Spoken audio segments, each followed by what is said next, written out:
Hello friends, welcome to our channel English explorer. So আজকে আমরা একটা নতুন অ্যাক্টিভিটি নিয়ে চলে এসেছি এবং খুবই ইন্টারেস্টিং, আশা করি প্রত্যেকের ভালো লাগবে। সো ভিডিওটি পুরোটা পর্যন্ত দেখো, না স্কিপ করে। এবং ওটা হচ্ছে আমাদের যে আজকের অ্যাক্টিভিটি রয়েছে সেটা হচ্ছে writing skill portion. Writing skill পোর্শনে যে স্টোরি রাইটিং, আমরা জানি যে স্টোরি রাইটিং কীভাবে লেখা হয়, আমি দেওয়া রয়েছে অবশ্যই প্লেলিস্টে, তোমরা গিয়ে দেখে নিও বা চেক করে নিও। সো আজকে আমি একটা ইন্টারেস্টিং স্টোরি নিয়ে আলোচনা করব, যে স্টোরিটি মাধ্যমিক এবং এইচএস এবং প্রত্যেকটা এক্সাম লেভেলের বা একাডেমিক যে ক্লাস রয়েছে তাদের, যেরকম 7, 6, 8, 9, 10 প্রত্যেকের জন্য কিন্তু খুবই ইম্পর্টেন্ট ওই স্টোরিটা।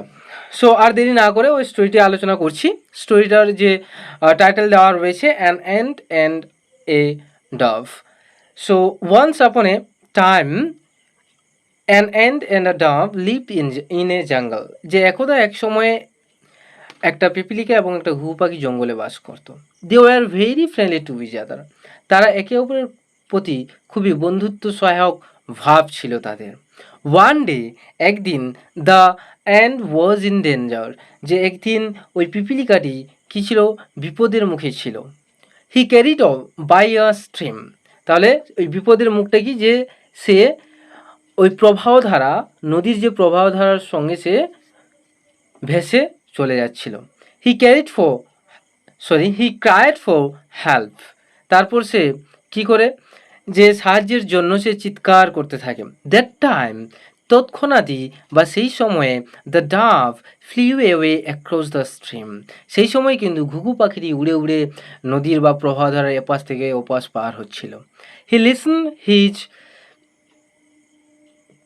স্টার্টলড ভয়েস, এখানে গাইজ এখানে লিসেন্ড হবে, ইডি যোগ হবে। হি লিসেন্ড হিজ স্টার্টলড ভয়েস।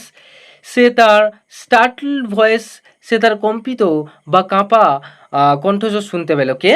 ডাব শুনতে পেল বা ঘুঘু পাখিটি শুনতে পেল ওই পিপিলিকাটির কম্পিত কণ্ঠস্বর। The dove saw the ant fell pity. তারপর ঘুঘু পাখিটি ওই পিপিলিকাটিকে দেখলো এবং সে খুবই তার উপর দয়া অনুভব করলো বা তার প্রতি একটা করুণা ভাব জন্মালো। He dropped a leaf from the nearby banyan tree to help the ant. তাহলে কি করলো, যে তারপর সে একটা গাছের পাতা ফেললো ওই প্রবাহধারাতে, ওই জলেতে, যেটা ওই গাছের পাতাটা ছিল কোথা থেকে, যে the nearby banyan tree, মানে একটা ওই প্রবাহধারার পাশে থাকা একটা বট গাছের পাতা সে ফেললো ওই প্রবাহধারাতে, যাতে সে ওই পিপিলিকাটিকে হেল্প বা সহায়তা করতে পারে।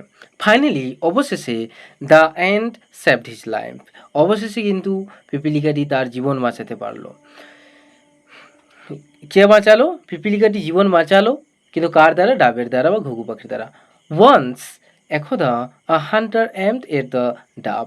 একদা হান্টার কি করেছিল, যে একজন শিকারী সে ডাব বা ঘুঘু পাখিকে কী করেছিল, এমড বা গুলিবিদ্ধ করতে চেয়েছিল বা শিকার করতে চেয়েছিল। ইভেনচুয়ালি, ঘটনাক্রমে, the ant saw the hunter to aim the dove. ঘটনাক্রমে ওই পিপিলিকাটি দেখলো কাকে? ওই শিকারিটিকে দেখলো, যে ওই ঘুঘু পাখিকে এম করছে বা লক্ষ্য করছে গুলিবিদ্ধ করার জন্য। The end stung on his fit very bitterly. তারপর কি করলো, যেই দেখলো সেই পিপিলিকাটি ওই শিকারির পায়ে কিন্তু একটা তীব্র বা জোর একটু কামড় দিল। That's why the hunter missed the aim. সেই কারণেই কিন্তু শিকারিটি তার লক্ষ্য ভ্রষ্ট হলো। ফর্চুনেটলি, ভাগ্যবশত, the dove save the life for his good deeds. ভাগ্যবশত কী হলো, ঘুঘু পাখিটি তার জীবন কিন্তু বাঁচালো এবং তার জীবনটা বাঁচালো ফর হিজ গুড ডিডস, মানে তার ভালো কর্মের জন্য। দে spend their all lives very happily in the jungle. তারপর কিন্তু তারা দুজনেই একে অপরের সহিত এবং খুবই সুখীভাবে তারা জঙ্গলে দিন অতিবাহিত করতে থাকলো। সো এটাই ছিল আজকের যে স্টোরি।